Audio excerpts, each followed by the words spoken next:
Bonjour et bienvenue dans ce nouvel épisode d'Entreprendre en Colombie, c'est Donifan et aujourd'hui j'ai envie de partager avec toi l'une des principales erreurs que j'ai commises au moment de créer ma première entreprise ici en Colombie. Et ce n'est pas une erreur que j'ai été le seul à commettre, je connais énormément d'entrepreneurs, qu'ils soient français ou colombiens, qui ont été amenés à commettre la même erreur. Et cette erreur, tout simplement, c'est de créer leur entreprise. C'est le fait de créer une structure légale. Alors là, tu as peut-être cru que j'allais te dire, il ne faut pas créer d'entreprise du tout. Non, en fait, ce que je veux dire, c'est que le fait de t'attacher, de créer une structure légale telle qu'une SAS, une SA ou tout autre type de forme juridique, ce n'est pas la chose principale, ce n'est pas la première chose que tu dois faire au moment de créer ton business en Colombie. Et ça, c'est vraiment la faute, l'erreur, la bêtise que font de nombreux entrepreneurs que je côtoie, aussi bien des Français que des Colombiens, comme je te le disais, c'est qu'ils se focalisent sur le fait qu'avoir une SAS, avoir une SA, avoir une forme juridique, va leur donner une certaine forme de légitimité, va permettre à leur business de décoller. Et c'est vraiment une grosse bêtise de penser ça, parce qu'en fait, les gens ne t'achètent pas, les gens ne te font pas confiance pour le simple fait que tu possèdes une structure juridique et que la DIAN ou la chambre de commerce ou même la banque ont posé un tampon sur une feuille. Ça ne fonctionne pas comme ça. En fait, tes clients, ce qu'ils veulent, c'est te faire confiance pour des bonnes raisons, parce que tu proposes un bon contenu au niveau de ton service, parce que ton produit est de qualité, parce que ton service client est le meilleur du marché, ou parce que tu es un mec sympa. Ils ne vont pas te faire confiance parce qu'il y a 3 ou 4 documents qui ont été déposés en chambre de commerce ou à la DIAN. Et ça, je le vois à chaque fois que je donne des conseils, j'accompagne des entrepreneurs, il y a toujours cette question qui revient. L'une des premières questions est: comment je fais pour formaliser ma structure juridique et mon entreprise en Colombie? Alors bien sûr, je suis certain qu'il y a des gens qui vont commencer à ajouter des commentaires tout de suite et dire: oui, mais si je veux ouvrir un restaurant, j'ai besoin de telle ou telle licence, par exemple pour vendre du vin, de l'alcool, de la bière. Si je veux ouvrir une agence touristique, j'ai besoin du Registro Nacional de Turismo, le registre national de tourisme, et pour ça, il faut absolument que j'ai une structure juridique viable et enregistrée auprès d'une chambre de commerce. Bien sûr, je ne dis pas le contraire. Dans certains domaines, l'hôtellerie, la restauration, le tourisme et l'import-export, il est très très compliqué de démarrer sans une structure juridique. Mais par contre, pour tout ce qui est service, pour tout ce qui est accompagnement à la personne, formation ou vente de produits physiques, il n'est pas besoin de commencer avec une structure juridique compliqué et de déposer des statuts devant la DIAN, la chambre de commerce, et encore moins d'ouvrir un compte bancaire auprès d'une banque complètement tordue de Colombie qui va vous voler la moitié de vos sous. C'est pas une obligation. La première étape, c'est de convaincre des clients potentiels que ton offre, que ton service, que ta proposition de valeur a de l'importance, a de l'intérêt à leurs yeux, et que tu vas solutionner, tu vas résoudre quelque chose de leur quotidien, que tu vas leur apporter de la valeur dans leur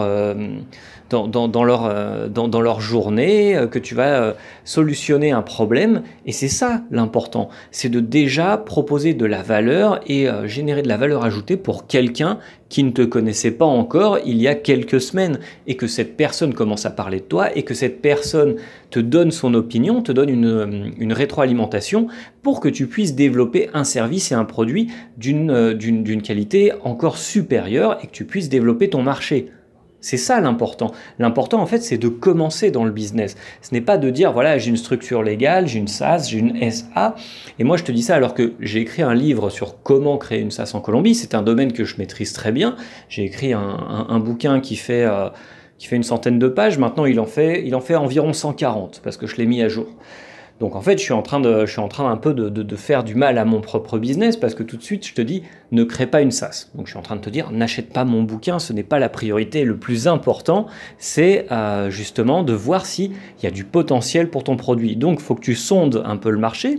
Tu discutes avec des Colombiens, des clients potentiels, des Français, des gens qui sont déjà venus ici, qui connaissent bien le pays, pour voir ce qu'ils en pensent, ce qu'ils pensent de ton idée.